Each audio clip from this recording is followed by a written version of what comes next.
The last leader of the USSR dies and receives the endless plaudits of the media. Joe Biden visits Pennsylvania and spouts absolute nonsense, and Mexican drug cartels dominate the fentanyl market. I'm Ben Shapiro. This is The Ben Shapiro Show.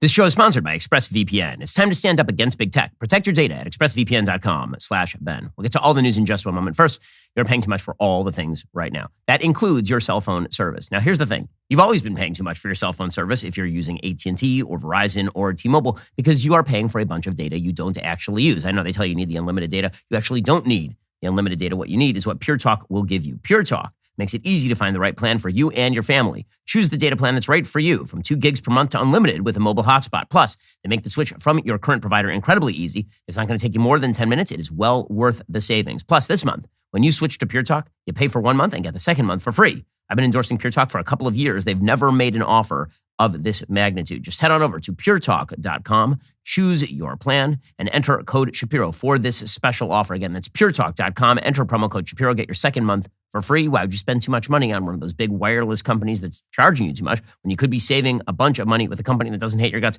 Head on over to puretalk.com, choose that plan, enter code Shapiro for the special offer. And again, get your second month free when you do. Well, yesterday, Mikhail Gorbachev, who was the last leader of the Soviet Union before its collapse, died at the age of 91, and the media have been just feeding him. I mean, we are talking the obituaries that would normally be due to a figure like, say, Nelson Mandela or Martin Luther King Jr. They are being piled on Mikhail Gorbachev. The reason for that is because Mikhail Gorbachev, again, basically made 2 decisions. One was a giant mistake, and the other he deserves some plaudits for. The giant mistake was believing that he could allow cracks in the facade of the Soviet Union without the entire system collapsing underneath him. And the thing that he deserves plaudits for is not starting a nuclear war at the very end of the Soviet Union's existence. Those were basically the 2 things that he did.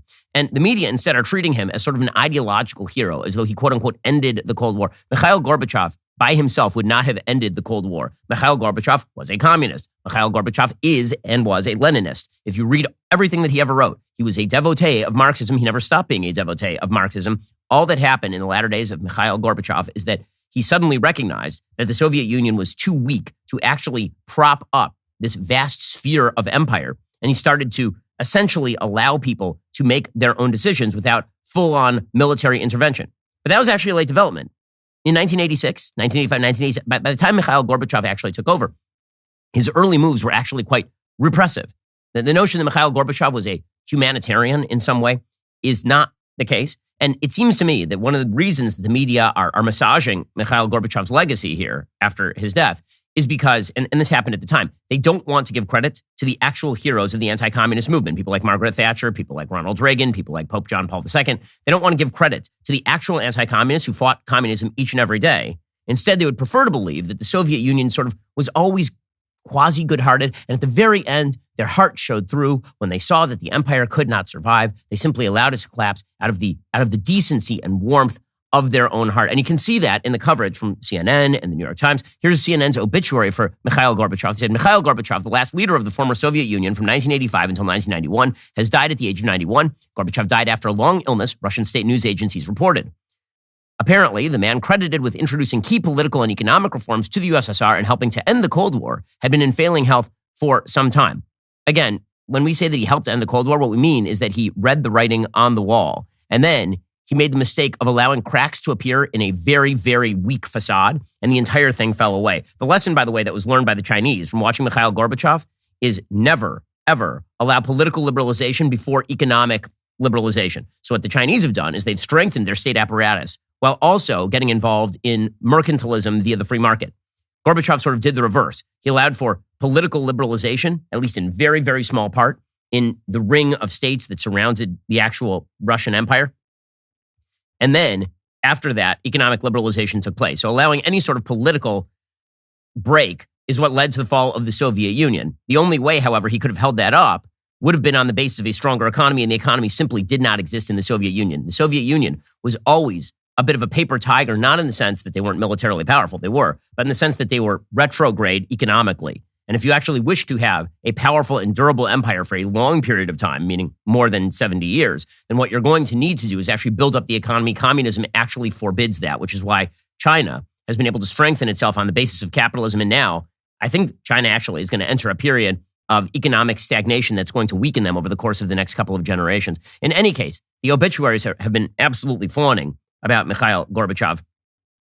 According to CNN, with his outgoing, charismatic nature, Gorbachev broke the mold for Soviet leaders who until then had been mostly remote, icy figures. Almost from the start of his leadership, he strove for significant reforms so the system would work more efficiently and more democratically. Hence the two key phrases of the Gorbachev era, glasnost, openness, and perestroika, restructuring. Well, I mean, he really did not have much of a choice, given the fact that the Soviet Union was already on its heels in Afghanistan, given the fact that the Soviet Union was being dramatically outpaced by the United States, both militarily and economically speaking. He later said, I began these reforms and my guiding stars were freedom and democracy without bloodshed. So the people would cease to be a herd led by a shepherd, they would become citizens. Hey, that's a bit of revisionist history, but CNN goes right along with it. According to CNN, Gorbachev had humble beginnings. He was born into a peasant family March 2nd, 1931, near the Stavropol. And as a boy, he did farm labor along with his studies, working with his father, who was a combine harvest operator. In later life, Gorbachev said he was particularly proud of my ability to detect a fault in the combine instantly just by the sound of it. He became a member of the Communist Party in 1952. He completed a law degree at Moscow University in 1955, and that's when he got married. During the early 1960s, he became head of the agriculture department for the Stavropol region. By the end of the decade, he'd risen to the top of the party hierarchy in the region. Now, by the way, I should mention here that if you became the top of the party hierarchy in the 1960s in the Soviet Union, this is not because you were a wonderful person. This is because you were a both political brown-noser and you had the capacity for absolute brutality. Because the Communist Party in the Soviet Union is one of the worst institutions in the history of humanity. So if you rise to the top of that, it's not because you are a wonderful, open-minded fellow, as a general rule. He came to the attention of Mikhail Suslov and Yuri Andropov, members of the Politburo, the principal policy-setting body of the Communist Party of the Soviet Union, according to CNN, who got him elected to the Central Committee in 1971 and arranged foreign trips for their rising star. In 1978, he was back in Moscow. The next year, he was chosen as a candidate member of the Politburo. His stewardship of Soviet agriculture was not a success. I mean, no one's was, because as it turns out, collectivization is a horrible way to do agriculture. As he came to realize the collective system was fundamentally flawed in more than one way, a full Politburo member since 1980, Gorbachev became more influential in 1982 when his mentor Andropov succeeded Leonid Brezhnev as general secretary of the party. And of course, Andropov ended up dying prematurely. He was already pretty old by the time he took over. Gorbachev began to argue in favor of an end to the arms race with the West, hoping to shift resources to the civilian sector. I mean, bottom line is that, again, he was sitting atop an incredibly rickety structure. Throughout his 6 years in office, Gorbachev always seemed to be moving too fast for the party establishment and too slow for more radical reformers who hoped to do away with the one-party state and the command economy. Desperately trying to stay in control of the reform process, he seemed to have underestimated the depth of the economic crisis. He also seemed to have a blind spot for the power of the nationality issue. Glasnost created ever louder calls for independence from the Baltics and other Soviet republics in the late 1980s. The key with Gorbachev is that he was not retrograde enough as his predecessors had been to actually harden defense by marching troops into countries that were thinking about breaking away. You know, he tried to engage in negotiations with Reagan, but it was Reagan who really drove the negotiations. You know, Reagan actually sat down in 1986 in Reykjavik with Gorbachev, in which they were going to discuss getting rid of nuclear weapons altogether. And Gorbachev said, well, if you want to do that, then you also have to get rid of SDI, right? The Star Wars initiative, which was going to be missile defense. And Reagan got up from the table and walked away. And later, Gorbachev was asked, you know, why did that summit go the way that it did? He said, we never expected that Reagan would actually get up and say no.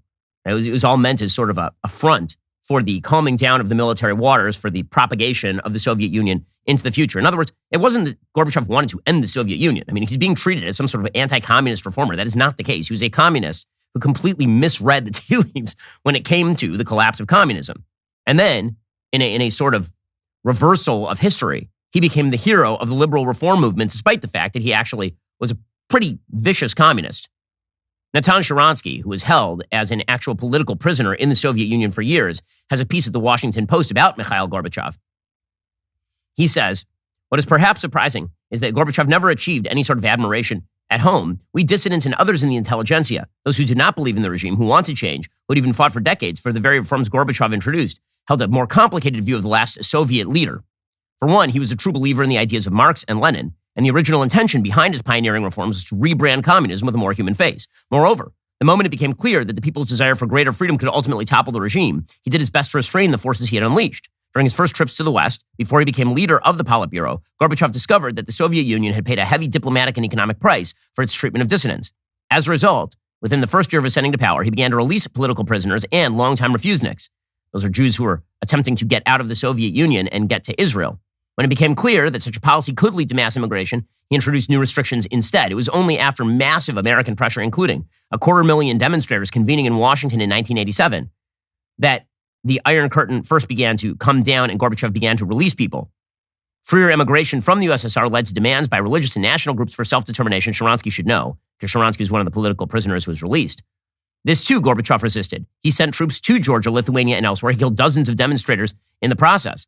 The dissident Andrei Sakharov, whom Gorbachev released in late 1986, and who initially appeared to be the leader's natural ally, spent the last years of his life actively fighting against Gorbachev's attempts to save the single-party system and to avoid competition in Soviet elections.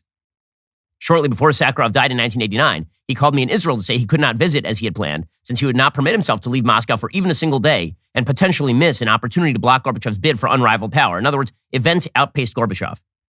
The obits for Gorbachev, again, because they're trying to deprive the actual heroes of the Cold War of their plaudits, the due plaudits. Again, I'm talking Reagan, I'm talking Thatcher, I'm talking John Paul II, I'm talking Lech Walesa, and all the Sakharov himself. The attempt to recast Gorbachev as a kinder, gentler communist, it may have been what Gorbachev wanted to be, a kinder, gentler communist, but here's the thing. It doesn't exist. He just missed the boat. And this is why the actual hardline communists hate Gorbachev.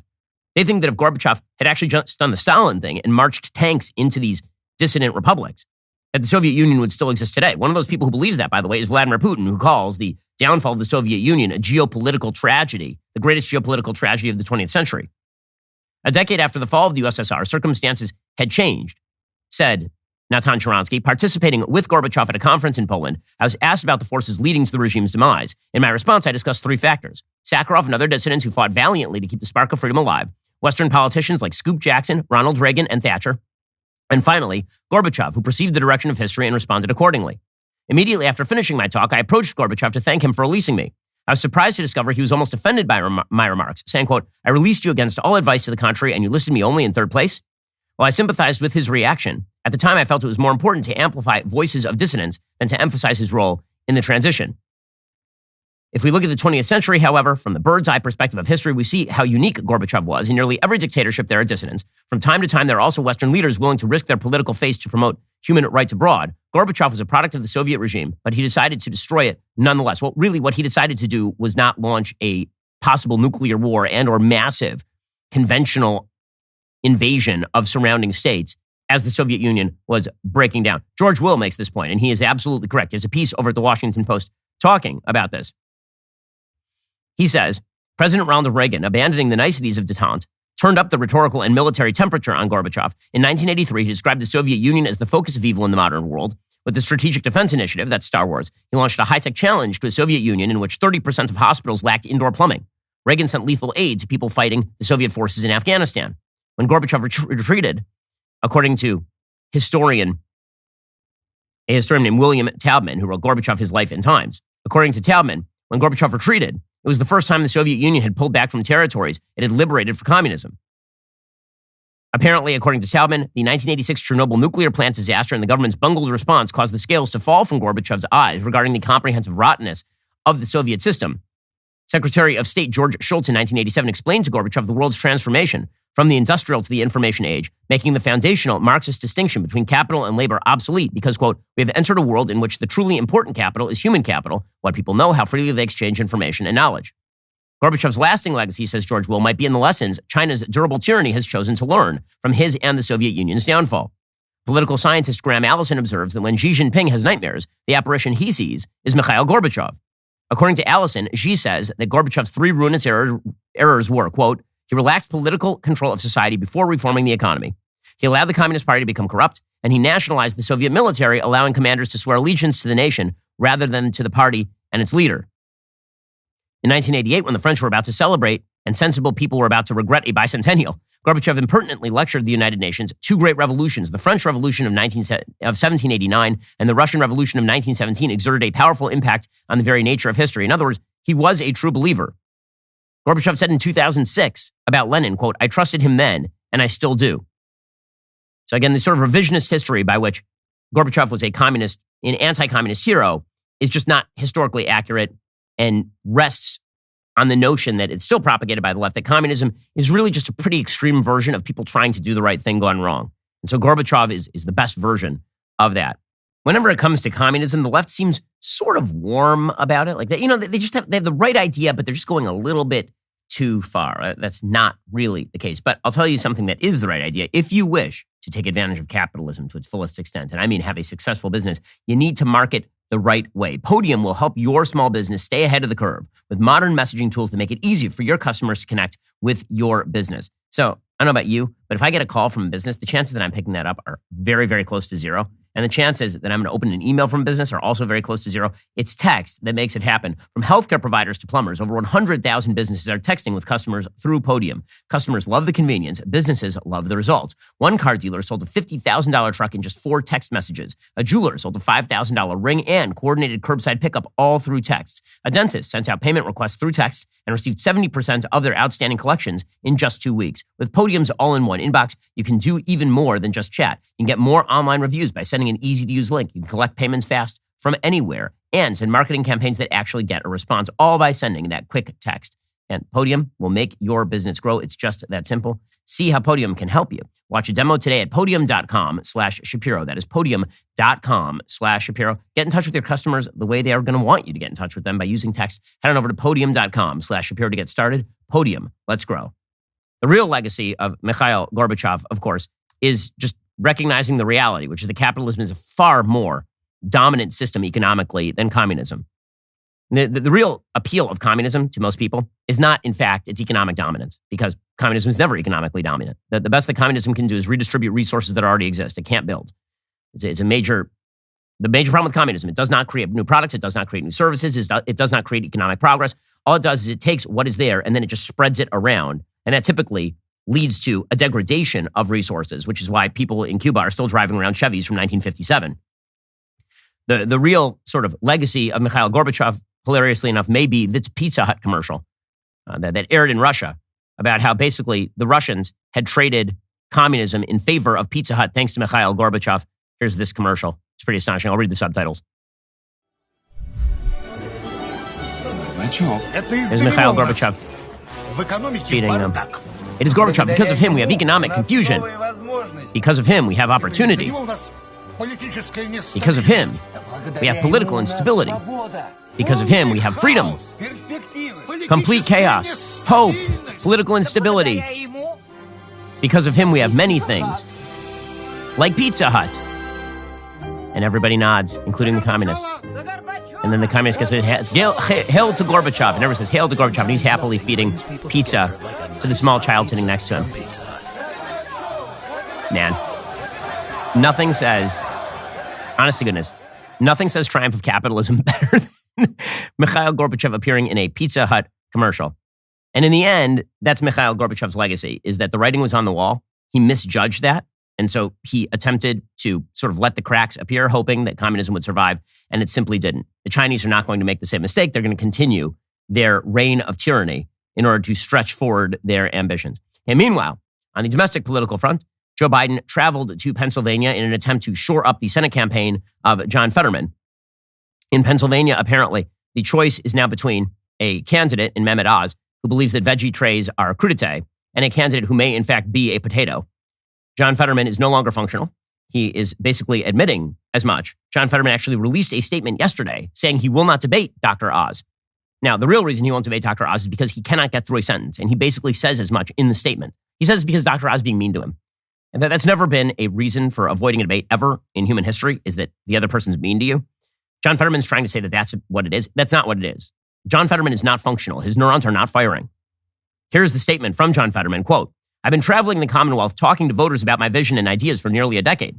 I'm proud of my record as mayor and as lieutenant governor. I'm eager to put my record and my values up against Dr. Oz's any day of the week. By the way, again, he was mayor of a town of 1,800 people. Like, it's smaller than many HOAs. And he was being paid $1,800 a year or something for that and being subsidized by his family because he's a deadbeat.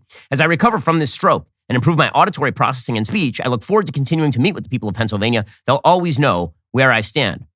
Well, I mean, you stand with Bernie Sanders. The question is really, sort of at this point, how you stand. Today's statement from Dr. Oz's team made it abundantly clear they think it is funny to mock a stroke survivor.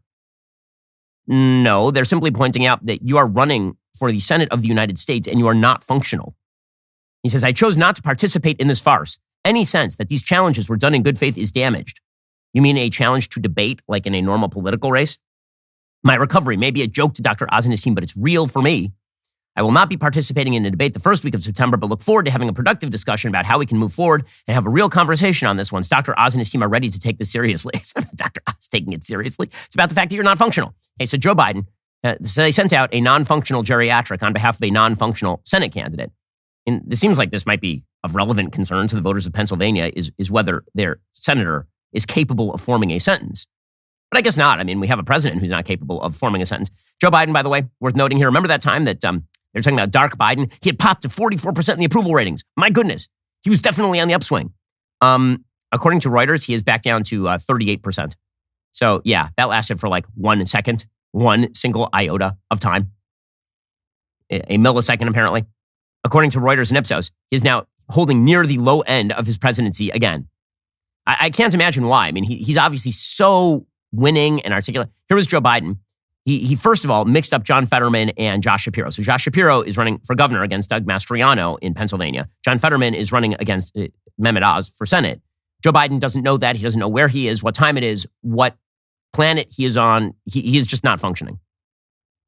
Please elect the Attorney General of the Senate. Well, that would be weird. You can't do that. That's not the race. Elect that big old boy to be governor. Well, again, no. The big old boy. Whew. Yeah, he's great. Joe Biden also seems not to know the difference between the Constitution and the Declaration of Independence, which, I mean, you would expect him to know that. I mean, he was actually alive for the writing of both of those. So here he was yesterday botching this one. We can do this. We have to do this. We just need to remember who we are. We are the United States of America. He's so tiring. There is not a single thing we cannot do. So, folks, let's remember who in God's name we are. I really mean it. Who we are. What our values are. Who am I again? What we believe. We the people. That's how our Constitution starts, or the Declaration. We the people. That's not a word. Our Constitution starts... Well, Joe Biden looks like he's about to fall asleep, but if you need better sleep quality, there's only one mattress you should be using. That, of course, is Helix Sleep. Helix has several different mattress models to choose from. They've got soft, medium, and firm mattresses. Mattress is great for cooling you down if you sleep hot. Mattress is great for spinal alignment to prevent morning aches and pains. Even a Helix Plus mattress for plus-size sleepers. They also have a sleep quiz that matches your body type and sleep preferences to the perfect mattress, because why exactly would you buy a mattress made for somebody else? I took that Helix quiz. I was matched with a mattress model that is firm but breathable, because I tend to heat up a lot at night, and if the mattress is too soft, it hurts my back. Helix made sure I have the mattress I need. They'll do the same for you. They've got a 10-year warranty. You can try it out for 100 nights risk-free. They'll even pick it up for you if you don't love it, but you're going to love it. Helix has over 12,000 five-star reviews, including one from my family. Their financing options, flexible payment plans make it so that a great night's sleep is never far away. There's a reason I got a Helix Sleep mattress for my parents, for 2 of my sisters. For a limited time, Helix is offering up to $350 off all mattress orders and 2 free pillows for our listeners. This is their best offer yet. So hurry on over to helixsleep.com/Ben. Again, that's helixsleep.com/Ben for up to $350 off all mattress orders plus 2 free pillows for our listeners today. And then Joe Biden, he was also casually racist. So the casual racism of Joe Biden is always one of my favorite things. Joe Biden is the chief of equity, right? He's Captain Equity over here. But he just drops like casually racist stories that would get any Republican politician canceled in just a heartbeat.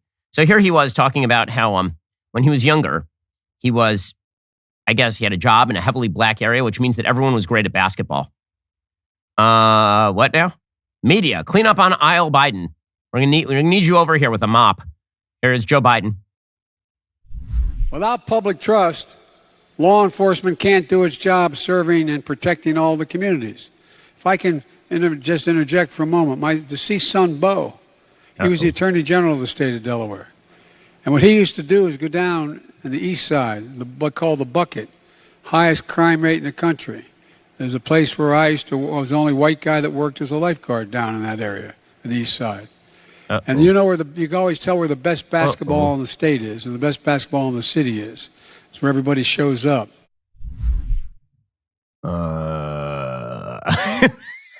where all the crime and basketball, they're playing basketball and lots of crime. And I'm an old white man. Joe Biden campaigning for John Fetterman. These are the politicians we've chosen for ourselves. Also, Joe Biden made the case for gun control by saying that, after all, you don't need a gun because if the government wants to murder you, they will do so with an F-15. Threatening American citizens with F-15s is definitely a way to... He's about to give a speech tomorrow, by the way, on American unity. The way apparently we are to achieve American unity is surrender your guns or he's going to napalm you. Right now you can't go out and buy an automatic weapon. You can't go out and buy a cannon. And for those brave right-wing Americans who say it's all about keeping America's independent and safe, if you want to fight against the country, you need an F-15. You need something a little more than a gun. No, I'm not joking. Think about this. Think about the rationale we use that's used to provide this. And who are they shooting at? Shooting at these guys behind me. Shooting at these guys with an F-15, they had a rifle with an F-15. By the way, his argument would be significantly more convincing if he hadn't just surrendered an entire country to a bunch of 8th century barbarians carrying AKs. And we had some F-15s that we were funding in Afghanistan. And it turns out that Joe Biden ran away from those people. He ran away from a bunch of guys who had not taken a shower in 3 years because they were living in caves, firing old Soviet weaponry. So, yeah, no. Joe Biden, what an inspiring figure he is. I also, there's so many wonderful things that he said during this speech in Pennsylvania. This, again, I'm going to keep saying it because, again, until Republicans listen, I'm just going to keep saying it. If you're not talking about Joe Biden being an incompetent, terrible president and the fact that his candidates are similarly bad, I don't know what you're doing as a Republican. I'm going to get to the Senate in a second because, again, John Fetterman in Pennsylvania is not an alive person. He's running as he's not even running. He's stumbling as a not alive person. And you're somehow on the defensive? Explain. How are you on the defensive against Joe Biden? How? Here was Joe Biden yesterday after calling half of Americans semi-fascists. He says, why are we talking about political violence? And did you ever think we'd come to this point? Well, I mean, I kind of thought that in 2020 when your vice president was bailing rioters out of jail on the faulty premise that America's police were systemically racist and America was rife with brutal bigotry. Here's Joe Biden talking about political violence, which apparently only lives on the right, which is weird since half the country burned down in 2020. A safer America requires all of us to uphold the rule of law, not the rule of any one party or any one person. Let's be clear. You hear some of my friends in the other team talking about political violence and how it's necessary. Think about this now. Did any of you think, even as old as I am, you've ever been in an election where we talk about it's appropriate to use force, political violence in America? The last one, literally the last election, there was talk from your side of the aisle about this.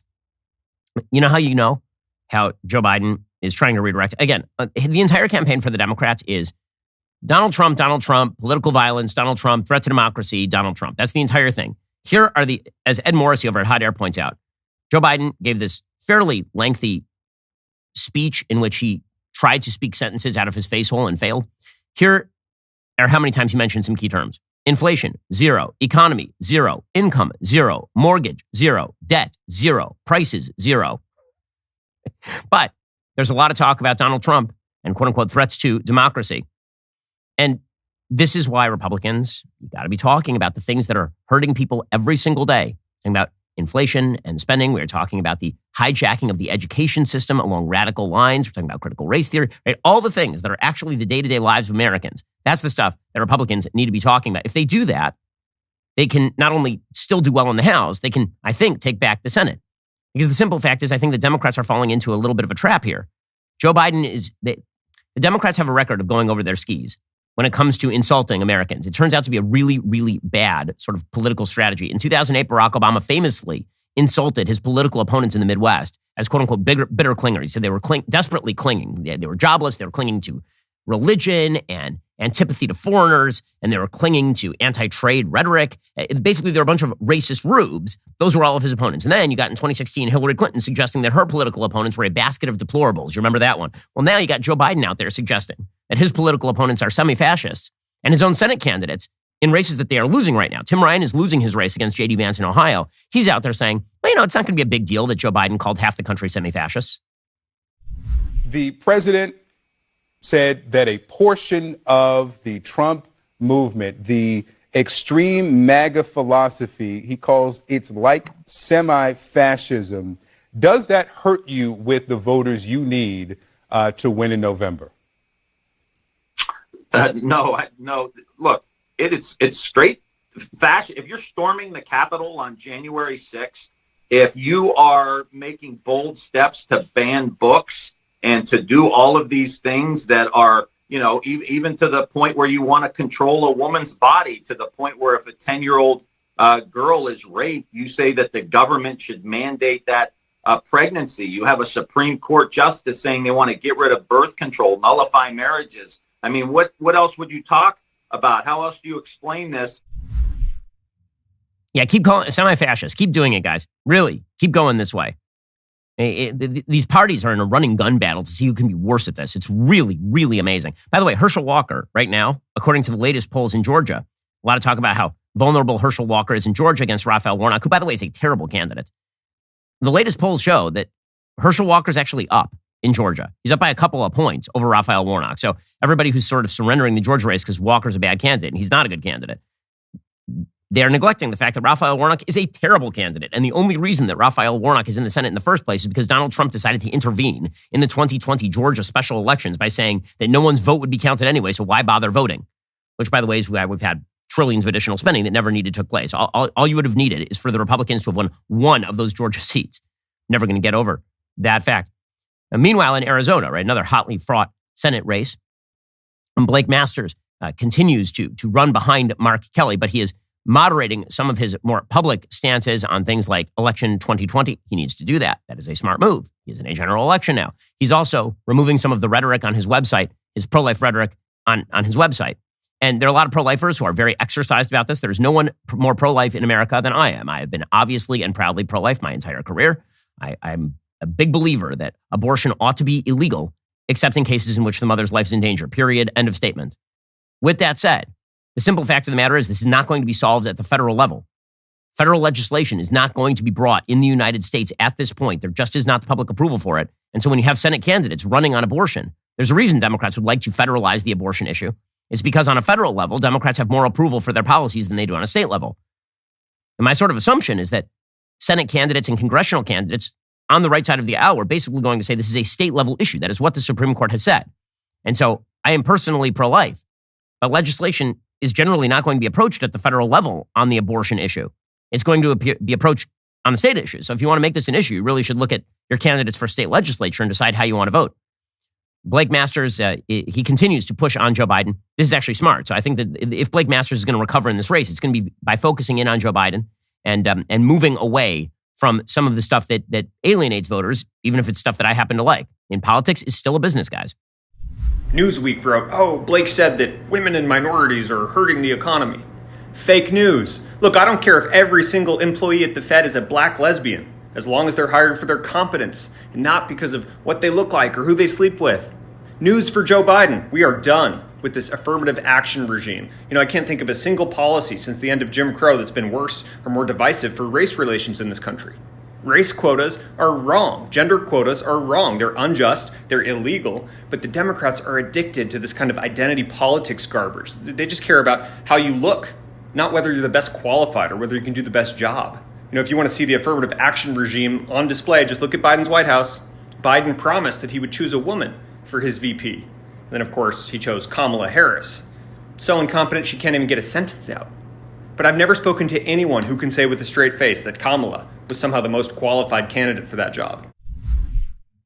Okay, so Blake Masters now is running on the right stuff. And this is what Republicans should be doing. They should be looking at their races. They should be figuring out how to target Democrats on the issues in which Democrats are most vulnerable. Republicans, they need the Senate. They need the House. They need this because the left is going after gun rights. I mean, Joe Biden is out there saying that you don't need a gun because the government has an F-15. Well, if you are a person who is concerned about your Second Amendment rights, but you also need all the protections that come along with owning a gun, you need to be a member of the U.S. Concealed Carry Association. We've seen and talked about on the show good guys with guns. The problem is sometimes you can use a gun in the right way and you still get in trouble with the cops, because it's not enough to legally and safely own a firearm to protect your family. To fully protect yourself and your loved ones, you have to be prepared for the mental, physical, and legal ramifications of self-defense, which is why I'm a member of the U.S. Concealed Carry Association, and you should be as well. Right now, the USCCA is giving away a free concealed carry and family defense guide and a chance to win $1,000 to buy a firearm to protect yourself and your family. They're doing this 100% free. Just text BEN to 87222. In their 58-page defense guide, you will learn how to detect attackers before they see you, what the USCCA has learned about school shootings, equipment and training basics, about the law and justice systems, how to responsibly own and store a gun, especially if you have little kids the way that I do. Text BEN to 87222 for instant access to this free guide and enter for the chance to win $1,000 to put toward a firearm to protect your family. Text BEN to 87222 right now. Also, the time is upon us for another Backstage, happening tonight, 6 p.m. Central, 7 p.m. Eastern. It's about time, because there's more news than ever to discuss. If you've never seen Backstage before, it's where I get together with my Daily Wire cohorts, including Matt Walsh, Michael Knowles, Andrew Klavan, and of course, God King Jeremy Boring, for a roundtable discussion on the most burning topics of the day. Jokes will be cracked. Cigars will be smoked, not by me. Libations will be imbibed. Again, not by me. You definitely don't want to miss this one. So tune in to join us for Backstage tonight, 6 p.m. Central, 7 p.m. Eastern at DailyWirePlus.com. All right, so as I say, if Republicans are not targeting Democratic weaknesses, they are making a very large-scale mistake. I'm going to keep saying this until it gets through the thick Republican skulls. Right now, the economy continues to stagnate. Okay, the stock market yesterday finished lower again. According to the Wall Street Journal, U.S. stocks fell for a third straight session, bringing the S&P 500's decline to 5.1% over that period, as economic data fanned investors' fears that the Federal Reserve has ample runway to continue raising interest rates aggressively. Each of the major indices declined on Tuesday, continuing a sharp sell-off in the wake of a reset in monetary policy expectations. The S&P 500 shed 44.45 points, or 1.1%, to close at 3986.16. The benchmark has seen more than $1.5 trillion of its market cap wiped out since stocks began selling off on Friday. The tech-focused NASDAQ composite pulled back 134.53 points, or 1.1%. The Dow Jones Industrial Average retreated 1% as well. Stocks began their descent after the Federal Reserve Chairman Jerome Powell said Friday the central bank must continue raising interest rates and hold them at a higher level until policymakers are confident inflation is under control. Meanwhile, while the Federal Reserve is worried about inflation, this administration is pouring gasoline on the inflation fire. Joe Biden, I cannot get over the fact that we are only a few days out from Joe Biden declaring the single most copiously profligate executive action in American history, $500 billion with a B dollars in student loan debt simply relieved. It's just gone. Now, it's not just gone. Somebody's going to have to pay it off, right? And it's going to be you. It's going to be me. It's going to be the American dollar, which we usually have to devalue or raise taxes. Those are the only two choices, really. You know, when Joe Biden says that's not going to be inflationary, it's because he's lying. And yet Brian Deese, his chief economic advisor, continues to say this. He says, don't worry, student loan forgiveness is not going to be inflationary. How he explains this, no one understands. It makes no sense. If that's true, that you're looking at every possible lever to bring down inflation, why go ahead with the student loan forgiveness, which is estimated to cost hundreds of billions of dollars and potentially boost demand, all of which could be inflationary? In terms of the inflation impact, I think a lot of independent analysts have looked at this, and it's appropriate economically to look at the impact of not only the debt cancellation, but also the restart of payments. Right now, nobody is making student loan payments, or a very small share of borrowers are making student loan payments because there's been a pause in effect because of the pandemic. And what the president announced and what we will implement is a restart of payments at the end of the year alongside the cancellation. I think that those who have looked at that, including Goldman Sachs and others, say that basically the inflation impact in the short term is negligible. Okay, in the short term would be the way, in the short term. Okay, well, we were told that inflation was transitory. In the short term, it wouldn't be a big deal. We're now a year and a half into an inflationary cycle, 40-year high in inflation. Don't worry, the experts will save us. Larry Summers, who got inflation right the first time, he was out there yesterday saying, oh, yeah, by the way, when you relieve student loan debt to the tune of $500 billion, $500 billion, of course that's inflationary, you morons. I did not support large-scale student debt relief because I thought it was using federal resources to make transfers, hundreds of billions of dollars, and I would have liked those resources put to better use, helping people who were poorer, who were more in need, and who would use the money to invest more in the future of the economy. I think that it does add to demand, which does increase inflationary pressures. yes, when you throw a bunch of money into the economy via giant subsidies like this, it leads to price inflation. I know these are shocking things to think about, except if you have a prefrontal cortex and have known that this is how the economy works always. Meanwhile, the good news is that according to Joe Biden's team, this is all part of the plan. So Brian Deese is back out there saying, the slowdown, the economic slowdown that we're seeing, it's part of the economic transition. It's all part of the plan, guys, just like it was all part of the plan in Afghanistan until we just surrendered the place. It's all part of the economic plan. Here's Brian Deese. We are in a transition, and we certainly anticipate that as part of that transition, we will see some cooling in the rate of job growth across time. I think we have started to see that, although the labor market continues to be very strong. And it's our expectation that we'll continue to see that as well. But any time that Americans have more job opportunities to get good jobs with higher wages, that's good news. We just have to work through this transition in a way where we can get to a stable, steady source of growth for American workers and for the economy without having to give up the economic gains that we've done. Certainly, we believe that that's possible. And we also think that the policy we're pursuing, the legislation we passed recently, will help contribute to that.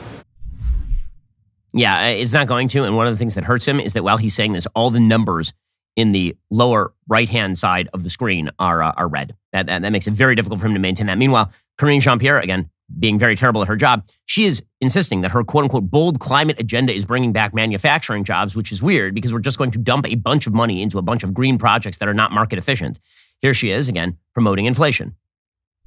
Also today, First Solar, the largest U.S. solar panel maker, in the United States, announced it will build a new solar manufacturing facility in the United States.